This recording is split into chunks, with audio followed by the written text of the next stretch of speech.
Hello everyone, welcome to my YouTube channel UPSC with Rashmi. UP PCS 2024 prelims exam के लिए आज हमारा mock test number 6 है। 5 mock test हम ऑलरेडी कंप्लीट कर चुके हैं। अगर आपने नहीं देखा है तो आप देख सकते हैं। शुरू करते हैं आज का वीडियो। हमारा फर्स्ट क्वेश्चन है, जैववानिकी यानी बायोनोमिक्स के संबंध में निम्नलिखित कथनों में से कौन से सही हैं। यहाँ जैववानिकी से संबंधित 3 कथन दिए गए हैं। कूट की सहायता से हमें बताना है कि इनमें से कौन सा ऑप्शन सही है।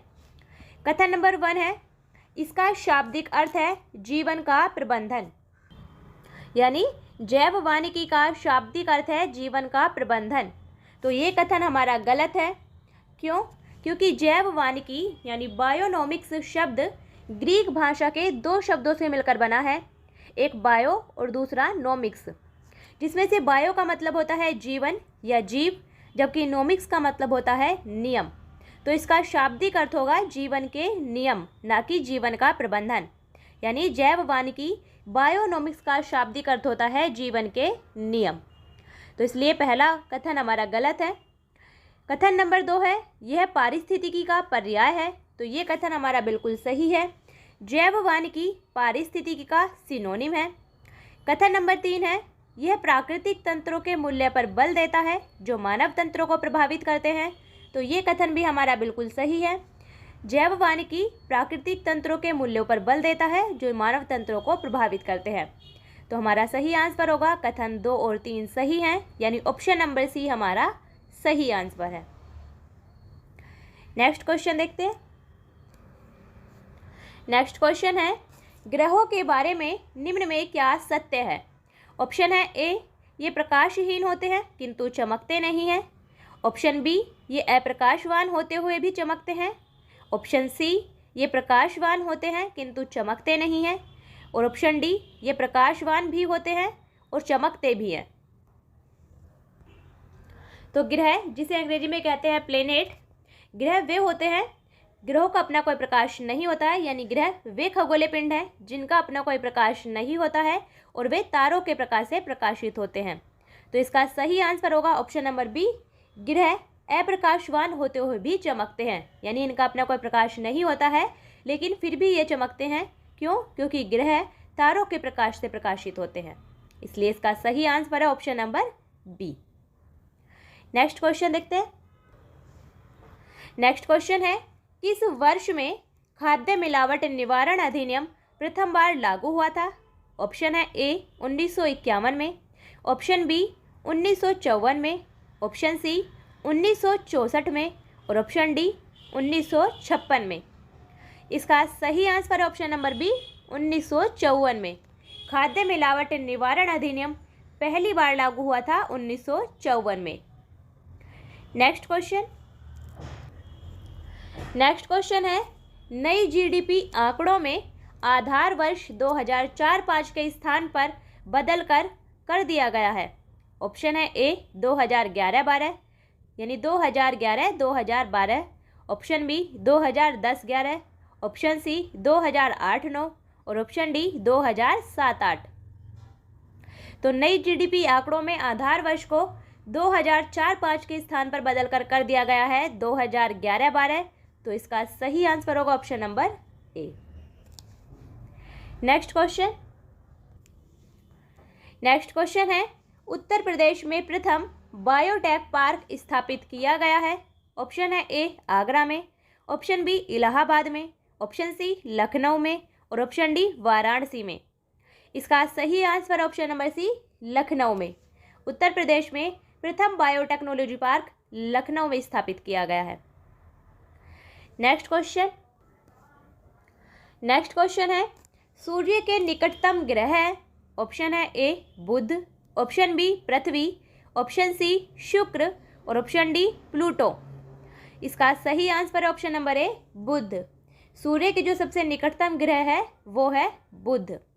सूर्य से लेकर सूर्य के पास से दूरी के अनुसार ग्रहों का क्रम होगा बुध, शुक्र, पृथ्वी, मंगल, बृहस्पति, शनि, अरुण, वरुण। इसलिए सूर्य के सबसे निकट ग्रह है बुध। और बुध ग्रह ऐसा उपग्रह है सौरमंडल का जिसका मतलब बुध ग्रह ऐसा ग्रह है सौरमंडल का जिसका कोई भी उपग्रह नहीं है। और बुध ग्रह सबसे कम समय में सूर्य की परिक्रमा पूरी कर लेता है। बुध ग्रह को सूर्य की परिक्रमा करने में लगभग 88 दिन का ही समय लगता है। ये भी आपको ध्यान रखना है। नेक्स्ट क्वेश्चन है 1867-68 में भारत में प्रति व्यक्ति आय 20 रुपये थी। यह सर्वप्रथम अभिनिश्चित किया था। ऑप्शन है ए MG राणा डे ने, option B sir W Hunter ने, ऑप्शन सी RC दत्त ने और ऑप्शन डी दादा भाई नौरोजी ने। इसका सही आंसर ऑप्शन नंबर डी दादा भाई नौरोजी ने। 1867-68 में भारत में प्रति व्यक्ति आय 20 रुपये थी और ये सबसे पहले पता लगाया था दादा भाई नौरोजी ने, इसलिए इसका सही answer option number D. Next question है इको मार्क योजना 1991 में उपभोक्ताओं को ऐसे उत्पादों को खरीदने के लिए प्रोत्साहित करने हेतु आरंभ की गई जिनका पर्यावरणीय प्रभाव कम हानिकारक हो। निम्नलिखित उपभोक्ता उत्पादों में से कौन सा इस योजना के अंतर्गत अधिसूचित नहीं है? सबसे पहले आपको याद रखना है इको मार्क योजना शुरू की गई थी 1991 में और ये शुरू की गई थी उपभोक्ताओं को यानी कंज्यूमर को ऐसे उत्पादों को खरीदने के लिए प्रोत्साहित करने के लिए जिनका पर्यावरणीय प्रभाव कम हानिकारक हो। यहाँ कुछ उपभोक्ता उत्पाद यानी यहाँ कुछ प्रोडक्ट दिए गए हैं, हमें बताना है कि इनमें से कौन से प्रोडक्ट इको मार्क योजना के अंतर्गत नहीं है। ऑप्शन है ए साबुन एवं अपमार्जक, ऑप्शन बी कागज एवं प्लास्टिक, ऑप्शन सी सौंदर्य प्रसाधन एवं एरोसोल और ऑप्शन डी औषधियाँ एवं प्रतिजैविकी। इसका सही आंसर ऑप्शन नंबर डी औषधियाँ एवं प्रतिजैविकी इको मार्क योजना 1991 के अधीन अधिसूचित नहीं है, जो कि कागज एवं अपमार्जक, प्लास्टिक, साबुन, सौंदर्य प्रसाधन और एरोसोल ये सभी इको मार्क योजना के अंतर्गत अधिसूचित है। नेक्स्ट क्वेश्चन है निम्नलिखित वक्तव्यों पर विचार कीजिए और नीचे दिए गए कूट से सही उत्तर चुनिए। कथन और कारण दिया गया है। कूट की सहायता से हमें बताना है कि इनमें से कौन सा ऑप्शन सही है। कथन है हमारा आर्थिक विकास के लिए एक बहुआयामी उपागम की आवश्यकता होती है, तो कथन हमारा बिल्कुल सही है। आर्थिक विकास के लिए हमें बहुआयामी उपागम की आवश्यकता होती है जिसमें अर्थव्यवस्था के कई तत्वों पर ध्यान दिया जाए। और कारण है हमारा वर्तमान भारत सरकार मुख्यतः सूक्ष्म आर्थिक विषयों पर ध्यान केंद्रित कर रही है, तो कारण हमारा गलत है। क्यों?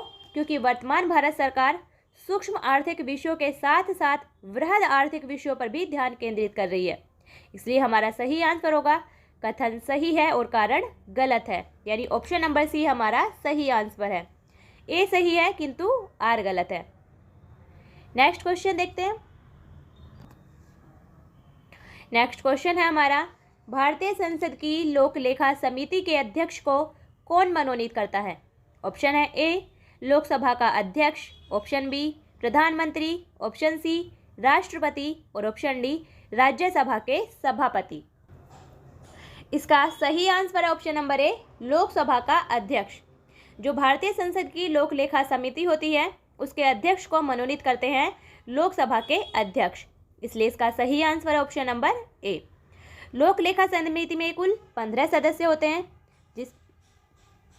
लोक लेखा समिति में कुल 22 सदस्य होते हैं, 15 लोकसभा से और 7 राज्यसभा से, तो ये भी आपको ध्यान रखना है। नेक्स्ट क्वेश्चन है निम्नलिखित युग्मों में से कौन सा सुमेलित नहीं है? यहाँ 4 ऑप्शन दिए हैं, हमें बताना है कि इनमें से कौन सा गलत सुमेलित है। नहीं आपको याद रखना है। ऑप्शन है ऑप्शन नंबर ए सौरमंडल का सबसे बड़ा ग्रह, सौरमंडल का सबसे बड़ा ग्रह है बृहस्पति, तो बिल्कुल सही सुमेलित है। ऑप्शन बी है सौरमंडल का सबसे छोटा ग्रह, सौरमंडल का सबसे छोटा ग्रह है बुध, ये भी बिल्कुल सही सुमेलित है। ऑप्शन सी है सौरमंडल का सर्वाधिक चमकीला ग्रह, वो होता है शुक्र, ये भी बिल्कुल सही सुमेलित है। और ऑप्शन नंबर डी है सौरमंडल का मंदतम गति वाला ग्रह, तो वो होता है वरुण ना कि मंगल, इसलिए ये हमारा गलत सुमेलित है। और हमें गलत ही बताना था, तो इसलिए हमारा सही आंसर होगा ऑप्शन नंबर डी। सौरमंडल का मंदतम गति वाला ग्रह है वरुण ग्रह। क्यों? क्योंकि जो ग्रह सूर्य से जितनी अधिक दूरी पर होता है उसकी गति उतनी ही मंद होती है, इसलिए हमारा सही आंसर होगा इसका सौरमंडल का मंदतम गति वाला ग्रह होगा वरुण। नेक्स्ट क्वेश्चन है, निम्न में से कौन सामाजिक अधिनियम नहीं है? ऑप्शन है A MISA, option B anti dowry act, option C protection of civil rights और option D prevention of immoral traffic act. तो इसका सही आंसर है option number A MISA. MISA मतलब maintenance internal security act. MISA मतलब maintenance internal security act. ये सामाजिक अधिनियम नहीं है। मीसा को 1971 में लागू किया गया था आंतरिक सुरक्षा के संदर्भ में, और इसे 1977 में समाप्त भी कर दिया गया था, इसलिए ये हमारा सामाजिक अधिनियम नहीं है। जबकि anti dowry act, protection of civil rights और prevention of immoral traffic act, ये तीनों ही सामाजिक अधिनियम है। नेक्स्ट क्वेश्चन है, किसी देश में जीवन स्तर प्रतिबिंबित होता है? ऑप्शन है ए गरीबी के अनुपात से, ऑप्शन बी प्रति व्यक्ति आय से, ऑप्शन सी राष्ट्रीय आय से, ऑप्शन डी बेरोजगारी की दर से। इसका सही आंसर ऑप्शन नंबर बी प्रति व्यक्ति आय से। किसी देश में जीवन स्तर प्रतिबिंबित होता है प्रति व्यक्ति आय से। नेक्स्ट क्वेश्चन है, पृथ्वी स्थित है? ऑप्शन है ए शुक्र एवं मंगल के मध्य, ऑप्शन बी मंगल एवं बृहस्पति के मध्य, ऑप्शन सी शुक्र एवं बृहस्पति के मध्य, ऑप्शन डी बुध एवं शुक्र के मध्य। इसका सही आंसर है ऑप्शन नंबर ए शुक्र एवं मंगल के मध्य। पृथ्वी शुक्र और मंगल ग्रह के मध्य में स्थित है, इसलिए इसका सही आंसर है ऑप्शन नंबर ए। नेक्स्ट क्वेश्चन है हमारा, संसद की स्थायी समिति के सदस्यों को लोकसभा एवं राज्यसभा से किस अनुपात में लिया जाता है? ऑप्शन है ए क्रमशः 2 और 1 के अनुपात में, ऑप्शन बी क्रमशः 3 और 1 के अनुपात में, ऑप्शन सी क्रमशः 4 और 1 के अनुपात में, और ऑप्शन डी दोनों सदनों से समान संख्या में। सबसे पहले बात करते हैं संसद की समितियों की। तो संसद में 2 प्रकार की समिति होती हैं, एक स्थायी समिति और दूसरी अस्थायी समिति यानी तदर्थ समिति। स्थायी समिति संसद में परमानेंट रहती हैं, लेकिन अस्थायी समिति यानी तदर्थ समिति किसी विशेष उद्देश्य के लिए बनाई जाती हैं और उस विशेष उद्देश्य के पूरा होते ही वो समितियां समाप्त हो जाती हैं। तो संसद में 2 प्रकार की समिति होती हैं। इसमें पूछा गया है कि संसद में स्थायी समिति के सदस्यों को लोकसभा और राज्यसभा में किस अनुपात में लिया जाता है?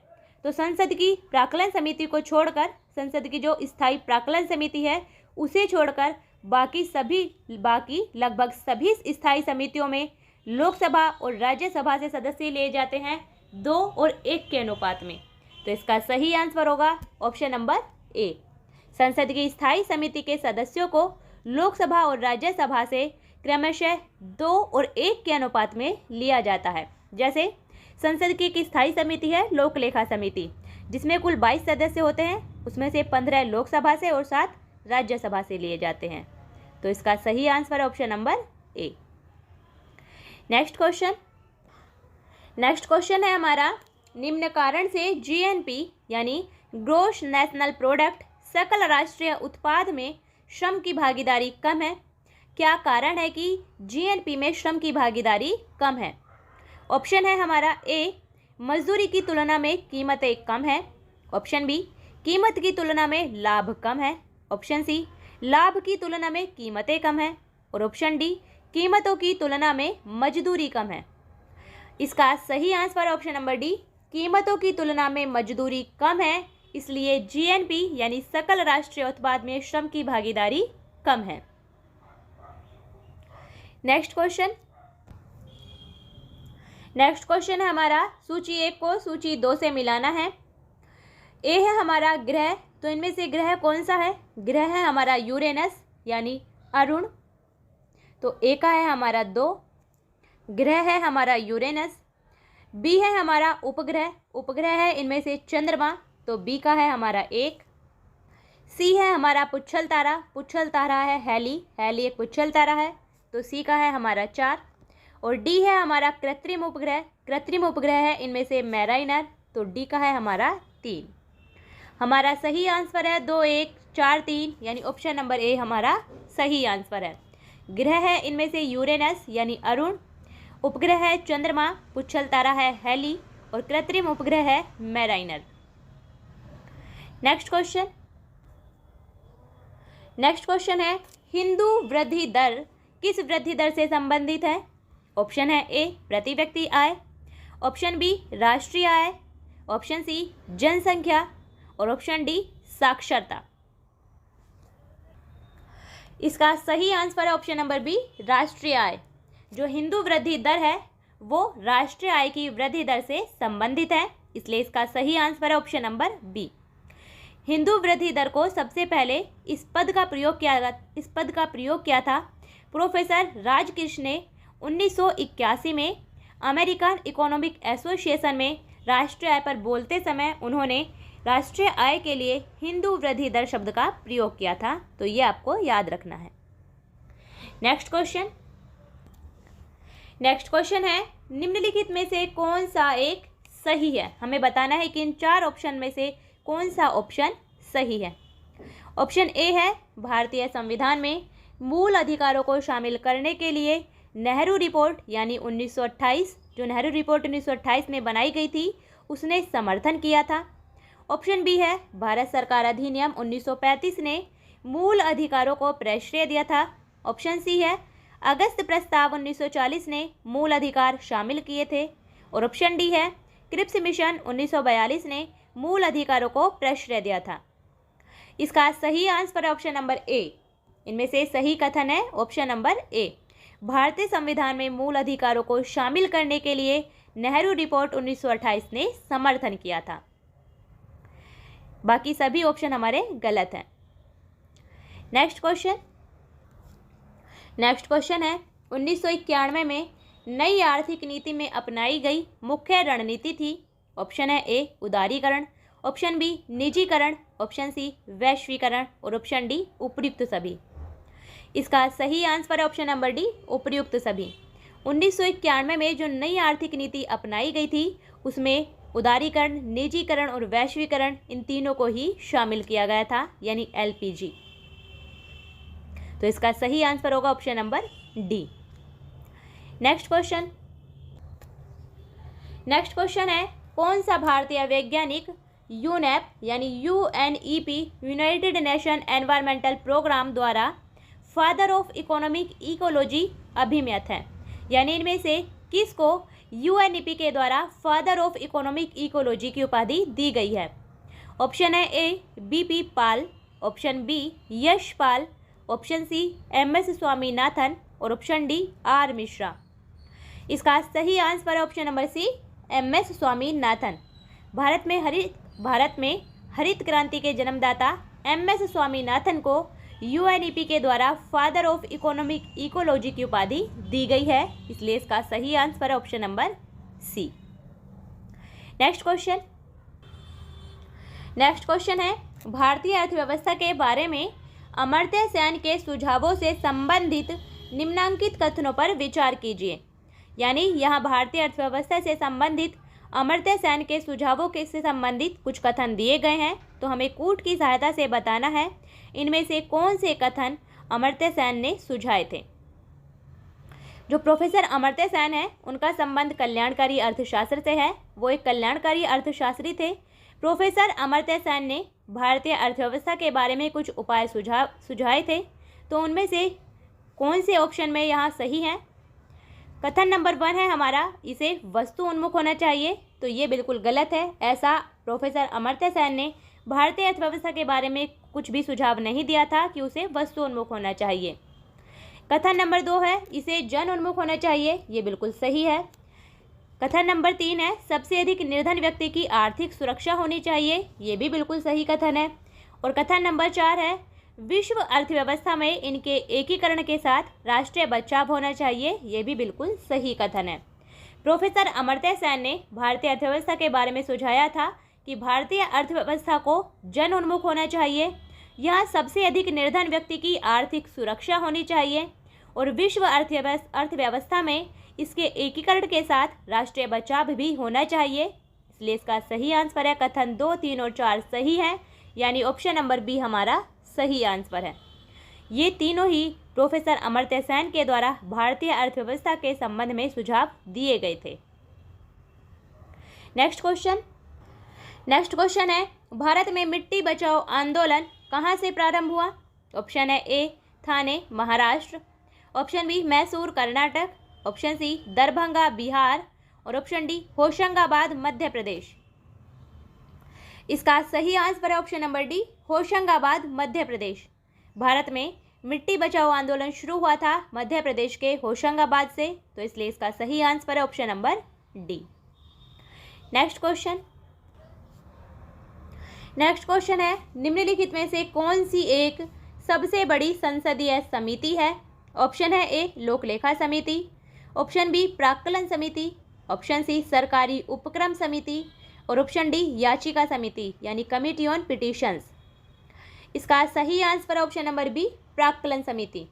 सबसे बड़ी संसदीय समिति है प्राक्कलन समिति। इसमें कुल 30 सदस्य होते हैं और इसके सभी सदस्य लोकसभा से होते हैं। नेक्स्ट क्वेश्चन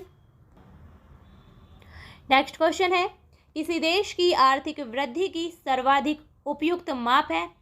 ऑप्शन है ए सकल घरेलू उत्पाद, ऑप्शन बी शुद्ध घरेलू उत्पाद, ऑप्शन सी शुद्ध राष्ट्रीय उत्पाद और ऑप्शन डी प्रति व्यक्ति उत्पाद। इसका सही आंसर ऑप्शन नंबर डी प्रति व्यक्ति उत्पाद। किसी देश की आर्थिक वृद्धि की सबसे उपयुक्त माप है प्रति व्यक्ति उत्पाद या प्रति व्यक्ति राष्ट्रीय आय। तो ये भी आपको याद रखना है, प्रति व्यक्ति राष्ट्रीय आय भी हो सकता है और प्रति व्यक्ति उत्पाद भी हो सकता है। इसलिए इसका सही आंसर ऑप्शन नंबर डी, क्योंकि यहाँ प्रति व्यक्ति उत्पाद दिया हुआ है। नेक्स्ट क्वेश्चन देखते हैं। नेक्स्ट क्वेश्चन है, सूर्य तथा पृथ्वी के मध्य ग्रह है? ऑप्शन है ए मंगल एवं बुध, ऑप्शन बी मंगल एवं शुक्र, ऑप्शन सी बुध एवं शुक्र और ऑप्शन डी बृहस्पति एवं शनि। इसका सही आंसर है ऑप्शन नंबर सी बुध एवं शुक्र। सूर्य और पृथ्वी के मध्य में जो ग्रह हैं वो हैं बुध और शुक्र, और बुध और शुक्र सौरमंडल के ऐसे ग्रह हैं जिनका कोई भी उपग्रह नहीं है। नेक्स्ट क्वेश्चन है, भारतीय संसद की लोक लेखा समिति संवीक्षा करती है? ऑप्शन है ए नियंत्रक व महालेखा परीक्षक के प्रतिवेदन की, ऑप्शन बी भारत की संचित निधि की, ऑप्शन सी भारत के लोक लेखा की, ऑप्शन डी भारत की आकस्मिकता निधि की। इसका सही आंसर है ऑप्शन नंबर ए नियंत्रक एवं महालेखा परीक्षक के प्रतिवेदन की। जो भारत की संसद की लोक लेखा समिति है, यानी हमारी संसद की जो लोक लेखा समिति होती है, वो भारत के नियंत्रक एवं महालेखा परीक्षक यानी कैग के द्वारा, यानी कैग की रिपोर्ट की, कैग के प्रतिवेदन की समीक्षा करती है। इसलिए इसका सही आंसर ऑप्शन नंबर ए। नेक्स्ट क्वेश्चन है, निम्न में से कौन आर्थिक सुधारों के द्वितीय प्रजनन यानी आर्थिक सुधारों के जो द्वितीय जनरेशन में सरकार के द्वारा चिन्हित किए गए हैं उनका भाग नहीं है? यानी इनमें से ऐसे कौन से क्षेत्र हैं जो उसका भाग नहीं है, जो second generation of economic reform सरकार के द्वारा किए गए थे, उसमें जिनको सरकार के द्वारा चिन्हित किया गया था, इनमें से कौन सा उसका भाग नहीं है?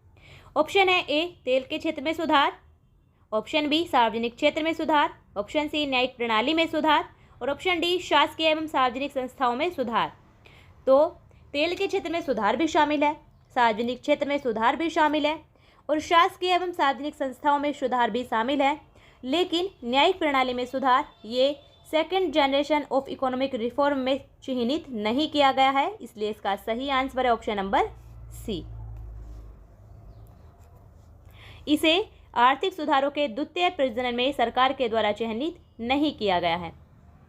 नेक्स्ट क्वेश्चन है, निम्नलिखित युग्मों में से कौन सा सुमेलित नहीं है? यहाँ 4 ऑप्शन दिए गए हैं, हमें बताना है कि इनमें से कौन सा गलत सुमेलित है। ऑप्शन ए है हिंदू विवाह अधिनियम 1955, तो हिंदू विवाह अधिनियम 1955 में लागू हुआ था, बिल्कुल सही सुमेलित है। ऑप्शन बी है हिंदू उत्तराधिकार अधिनियम, ये 1956 में लागू हुआ था, बिल्कुल सही सुमेलित है। ऑप्शन सी है 73वां संविधान संशोधन, शहरी क्षेत्रों के स्थानीय निकायों के चुनाव में महिलाओं के लिए स्थानों का आरक्षण, तो ये गलत है और हमें गलत ही बताना था, इसलिए इसका सही आंसर ऑप्शन नंबर सी। शहरी क्षेत्रों के स्थानीय निकायों के चुनाव में महिलाओं के लिए स्थानों का आरक्षण, ये प्रावधान किया गया था 74वें संविधान संशोधन अधिनियम 1992 के द्वारा, ना कि 73वें संशोधन के द्वारा, इसलिए ये हमारा गलत है।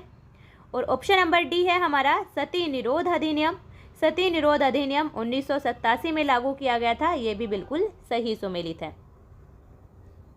नेक्स्ट क्वेश्चन है, यदि एक दी हुई समय अवधि में कीमतें तथा मौद्रिक आय दोनों ही दोगुनी हो जाएं तो वास्तविक आय क्या होगी? ऑप्शन ए दोगुनी हो जाएगी, ऑप्शन बी आधी रह जाएगी, ऑप्शन सी अपरिवर्तित रहेगी और ऑप्शन डी कीमतें वास्तविक आय को प्रभावित नहीं करती हैं। इसका सही आंसर होगा ऑप्शन नंबर सी, अपरिवर्तित रहेगी। जो वास्तविक आय है वो अपरिवर्तित रहेगी। क्यों? क्योंकि एक निश्चित समय अवधि में जो बढ़ी हुई कीमतें हैं वो बढ़ी हुई मौद्रिक आय, यानी जो मौद्रिक आय बढ़ेगी वो बढ़ी हुई कीमतें उसे प्रतिसंतुलित कर देंगी, तो इसलिए जो वास्तविक आय होगी वो अपरिवर्तित रहेगी, उस पर कोई भी प्रभाव नहीं पड़ेगा, क्योंकि बढ़ी हुई आय को बढ़ी हुई कीमतें संतुलित कर देंगी। ये था हमारा आज का वीडियो, जिसमें हम ज्योग्राफी, पॉलिटी, इकोनॉमिक्स इनसे रिलेटेड क्वेश्चन डिस्कस किए हैं। 5 मॉक टेस्ट हम ऑलरेडी कंप्लीट कर चुके हैं। अगर आपने नहीं देखा है तो आप देख सकते हैं। अच्छे से पढ़िए, रिवाइज करिए, फिर मिलते हैं नेक्स्ट वीडियो में। तब तक के लिए बेस्ट ऑफ लक।